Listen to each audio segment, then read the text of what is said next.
All right, everybody, we're starting our genetics chapter, and we're going to talk about this guy here, Gregor Mendel. Gregor Mendel was a pretty smart scientist. He was successful in some ways in life and not so much in others. Whoa, what happened to my phone?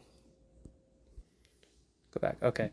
He was successful in certain ways, not so successful in others, and we call him today the father of genetics because of his discoveries in working with pea plants.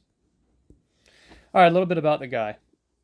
Right, so Gregor Mendel, he was born a farmer. Well, no, that's dumb. No, he wasn't born a farmer. No one's born a farmer. It's not like he came out of the womb with a pitchfork, but he was I guess you could say, a farm hand. He would help his father out around the farm. He did things like beekeeping, and he did things like raising up plants, growing plants. So, animal and plant husbandry.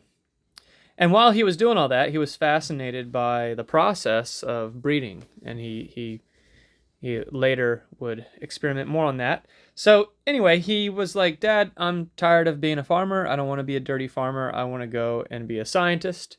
And Dad was like, "Sure, okay, son." So he goes off to school, and he fails. He fails his teacher's exam, unlike your boy, Mr. Snyder. And so he leaves. He goes to a monastery because he can't be a teacher. A monastery is like a church where people live. And he decides that he's going to continue to study as a form of worship to God. And so the church allows him to stay there. And so they put him in charge of pea plants. So he picks back up the pitchfork, and he's gardening. So he's at the monastery, and he starts growing pea plants. Well, while he's growing these pea plants, he's kind of bored, as you might imagine. It's pretty boring growing peas all day. So he just started noticing things about breeding. He started noticing, hey, some flowers are purple, and some flowers of the pea plant are white. And he wonders, what would happen if I made them breed?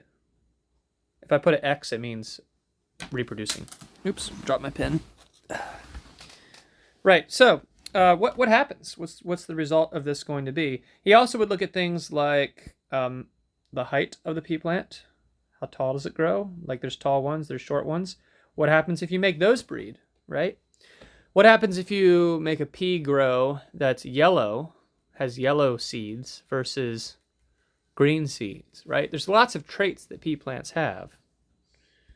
And what sparked his curiosity, he noticed humans, we also have certain traits that we pass down to our kids. He noticed that children quite often look like their parents. And just so you know what we're about to see here, we would call these parents the P generation, and we would call these kids the F generation. And specifically, we would call these the first, so it'd be the F1. F means filial, which means family. In this case, the P. So there's the P generation, the F1, and if these kids had kids together, which is pretty gross, but remember, Mendel is using pea plants, so it's not as gross. We would call that the F2. All right, anyway. His hypothesis was basically people have two sets of every gene. And this should make sense. You have two parents, so you are what we call diploid, right? Basically, a mom makes an egg, that's N. Your dad makes an egg, that's the other N. And together that makes you. You are 2N. And so you will have traits of both your mother and your father. In this case, Haley has black hair because Stan has black hair, and I forget the mom's. All right, sorry about that. So, like I was saying before I got distracted, Haley has blonde hair, Stan has dark hair, and they both have a hair color gene. So the gene in question here is hair. And then they both contribute one of those hair genes to their daughter. So the daughter, oh, this is so frustrating. Their daughter is going to have a combination of those two versions of that gene. We call the version of the gene, by the way, an allele. So Francine here would give a blonde hair allele, and Stan would give a brunette, and that makes Haley, which has a brunette gene. This is Haley right here. Right, so you are 2N, you are diploid. That's what he was saying. These factors we're going to call those genes. Okay, so anyway, here's his experiment instead of people, because people are expensive. It's not expensive. That sounds really bad. I meant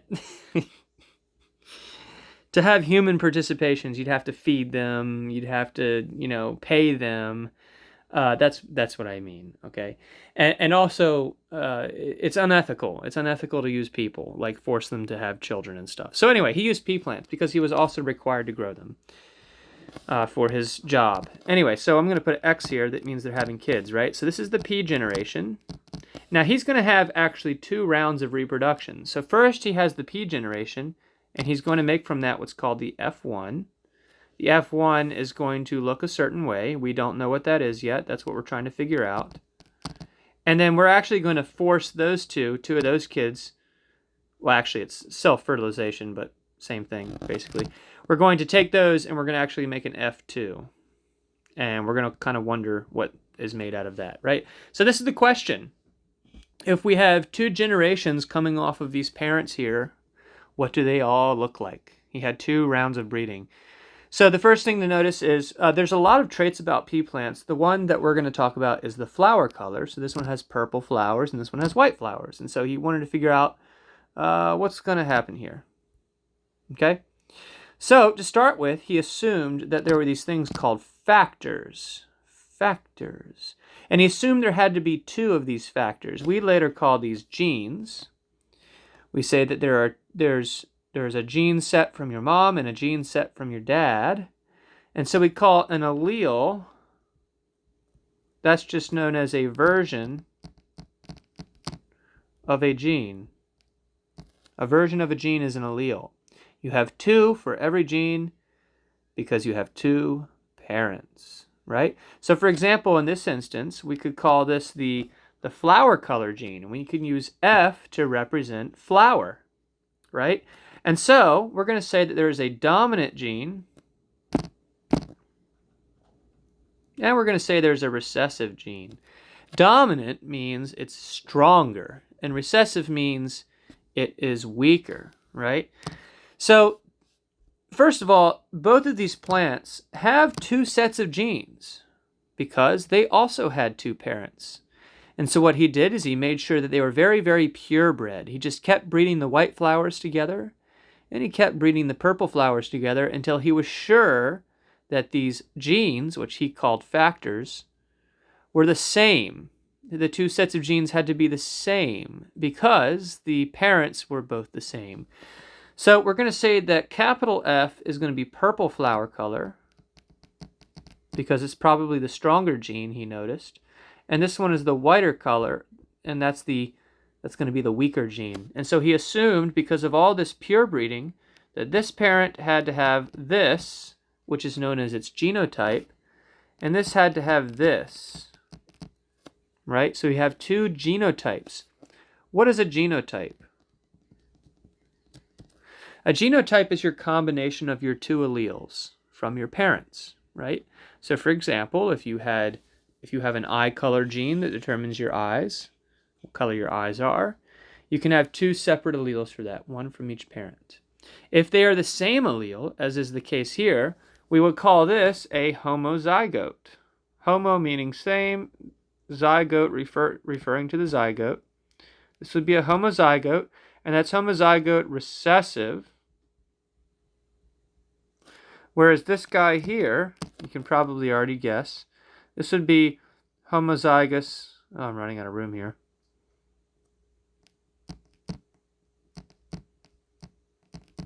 Sorry about all the sounds of vibration. Homozygous dominant.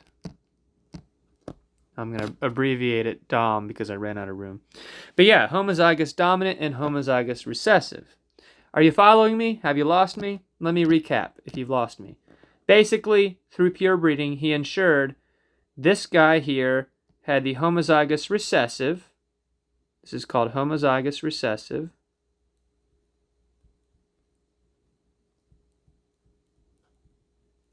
And this guy here must have the homozygous dominant.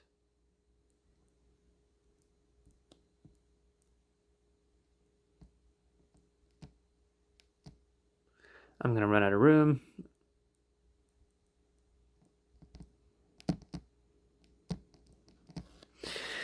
So when we say genotypes, when we refer to these genotypes, let's make sure that we're calling them homozygous dominant or homozygous recessive, not FF. Because if you just say FF, I don't know what you're saying, right?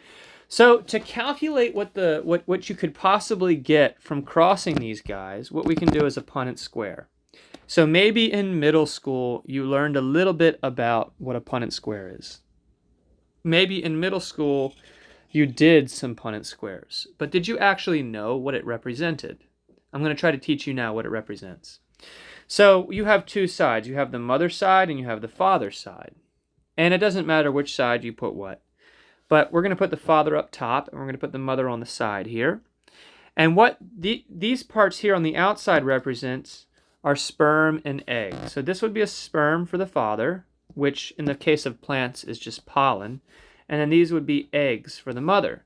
Now, if you remember from the previous chapter, I told you that the outside, those are going to be haploid. So this is going to be haploid. This is haploid, haploid, haploid, because it only has one, it's only one gene.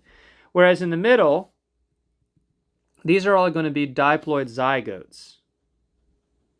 So it's a 2N zygote.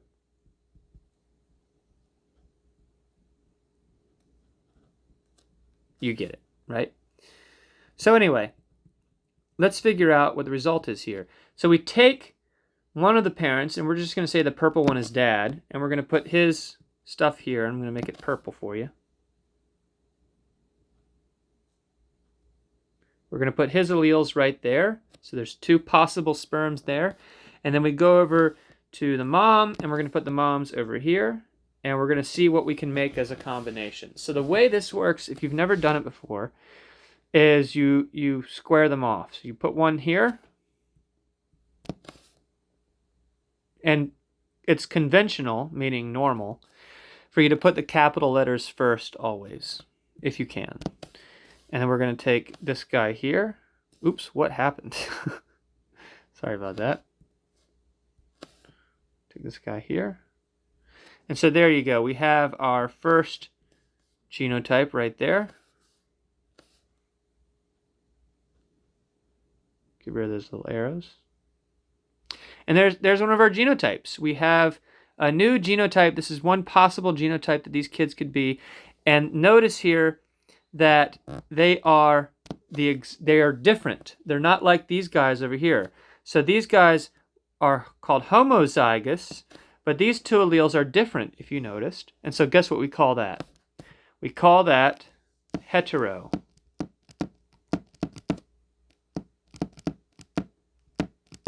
Sorry about the vibrations. I'm doing this on my phone.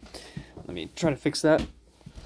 All right, so heterozygous means that they are two different alleles. Now, you don't have to put dominant or recessive like you do with the homozygotes because we have to be more specific when talking about homozygotes. Heterozygotes, though, there's only one way to make a heterozygote, right? And again, by convention, we always put the capital first. Now, if you're looking ahead, you can probably tell we're just going to end up doing the same for all of these. So this guy goes here, and then this guy will go over here, right? So that's going to be, once again, another heterozygote. And we can just go ahead and fill these in.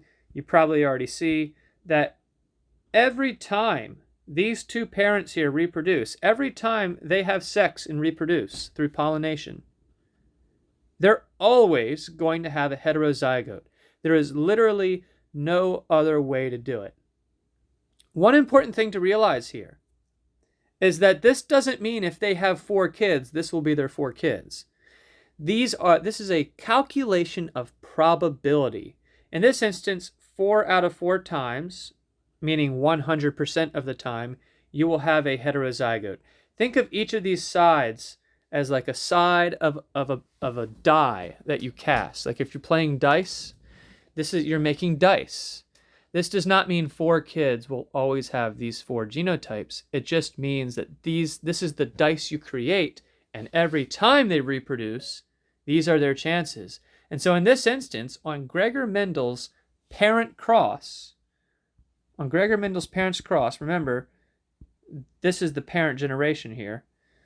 On the parent cross, there is a 100% chance that you will have a heterozygote, right? So we should know, if we take these guys here, again, this guy is this, and this girl is this. They're actually both hermaphrodites, I should point that out. But if we make them reproduce, 100% of the time, it's going to be this, right? So then the question is, if that's the case, if 100% of the time, if they reproduce 4 times, it's always going to be the same thing, right? It's always going to be a heterozygote. If that's the case, what color must they be? Are they going to be white? Are they going to be purple? Are they going to be white and purple? Are they going to be halfway white, halfway purple? What's the deal, right? Well, this is the deal. So what we get is 100% purple. They're all going to be purple. This showed Mendel's first law, the law of dominance. This proved to him that the purple allele was stronger, which, if you remember, that's why I capitalized it. So the gene is the flower color gene, so it's the F gene, but purple is going to be dominant, and then white is recessive. So this is the rule of dominance. Okay. So now, you know the F1 is all heterozygotes. These are all heterozygotes, 100% are all this. So then the question is, what happens if you take 2 of these guys and you make them reproduce? Well, just like before, we can make that happen. So we just go up here, we're going to get one parent here, and we're going to get the other parent here. Do you think you could fill that out? Do you think you can predict what the offspring are? You can probably see in this little picture here. Notice we're going to get a white one back. But Gregor Mendel didn't know that. So he filled out this little table. So let's go ahead and do it. Do this one first, right? We can do this one.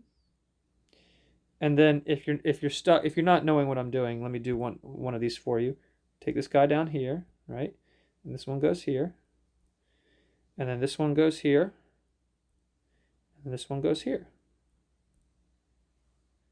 So there you go. There's our results. And I don't know why I did that in a different color. I'm probably confusing you. There we go. So what this means is we're going to get 3 purple flowers, but 1 white flower. Now remember, this does not mean that if these plants have 4 kids, this is always the result. These are just your chances.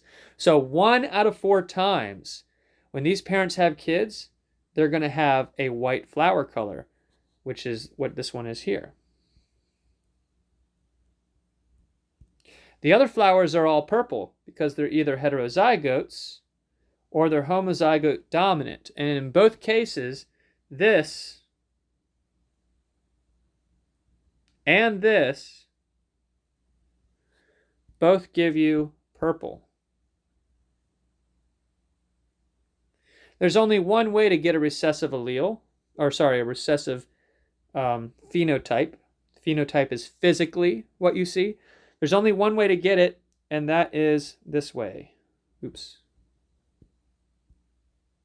This way right here. That's the only way to get a recessive phenotype. And so what does this show us? Well, because this came back,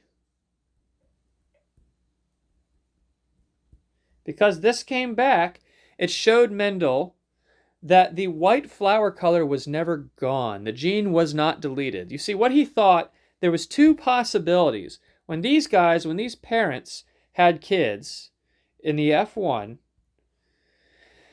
all of them had this genotype.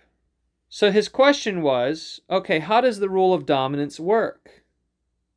did the white flower allele get destroyed, or was it simply repressed? Well, because they came back together like this, and here we have it here, that means the allele was never destroyed. It skipped a generation because it was hiding in the F1, and it came back out in the F2 generation. And there it is. That is proof of dominance. It's also proof of something called segregation. So segregation is simply alleles separate. And this should be common sense to you. How much of your DNA do you pass on to your children? 50%, right? So if you're passing on 50%, that means you have to cut the deck. If we think of genes as a deck of cards, you've got to cut the deck. So the segregation was, obviously these flowers here had to segregate their alleles so they could come apart. In other words, we could look at it like this. This guy here had to segregate his alleles. Let's say one goes here, maybe another goes here. And this one had to segregate its alleles. This one had to go here. This one had to go here, right? And that way they could recombine into new ways. That is segregation of alleles. So he has so far discovered segregation of alleles, and he has also discovered dominance. Oh, that's what this is here. So results were, in the F2, we had what's called a ratio of 1 to 2 to 1 of genotypes. In other words, when we did the Punnett square, let's go back a second. Oops, too far. When we did the Punnett square, we had one of these, right? So that's one. We had two of these. Let me do that in a different color so you can see. Maybe not that. That'll confuse you. We had two of these. And then we had one of these, right? So that's why it's a 1 to 2 to 1 genotype ratio, right? So that was one of the conclusions, or one of the results.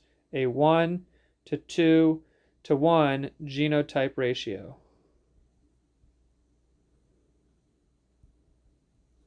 But then you have to remember that if it's one of these and two of these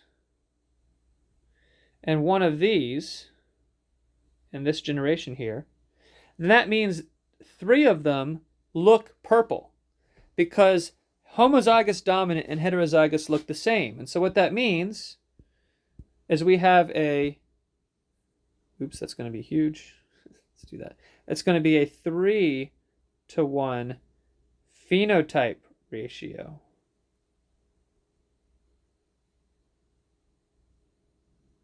I hope that makes sense.